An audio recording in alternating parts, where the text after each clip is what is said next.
So I just watched a video about the Sydney protest where they completely blocked the bridge, covered the bridge. I thought it was 1 million people. I looked at it and thought that's 1 million people.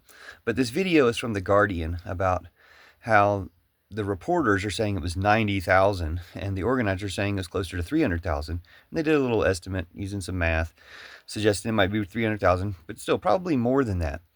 The thing is, Guardian did a whole ass video about this, and that's great. Like, it's an important point to point out that the media is downplaying the protests, and the protests are way bigger and more popular. Freeing Gaza, stopping the Gaza Holocaust is way more popular than they're giving us credit for. That's an important point to make. But it also reminds me of Ralph Nader on the Pacific Coast Radio Network saying that 500,000 people have been killed in Gaza. But even Democracy Now!, even Amy Goodman from Democracy Now! Is only reporting 60,000 because of the official numbers.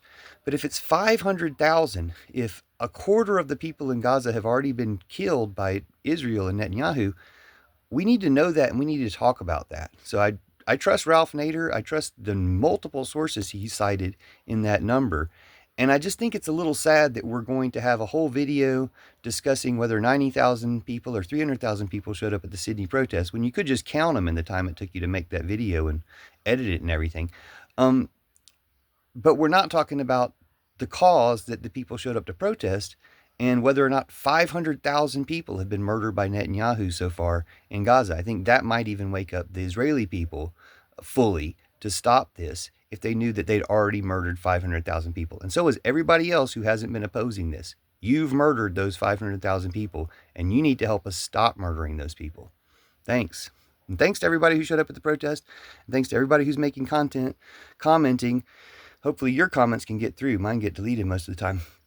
But thanks to everybody for doing this. Let's promote automatic citizenship for all their victims here in America that they're putting in concentration camps.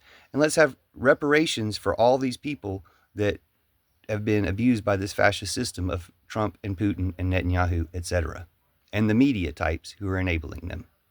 And remember, anybody who works in concentration camps, you get hunted down for the rest of your lives. That includes the media types who are supporting this stuff.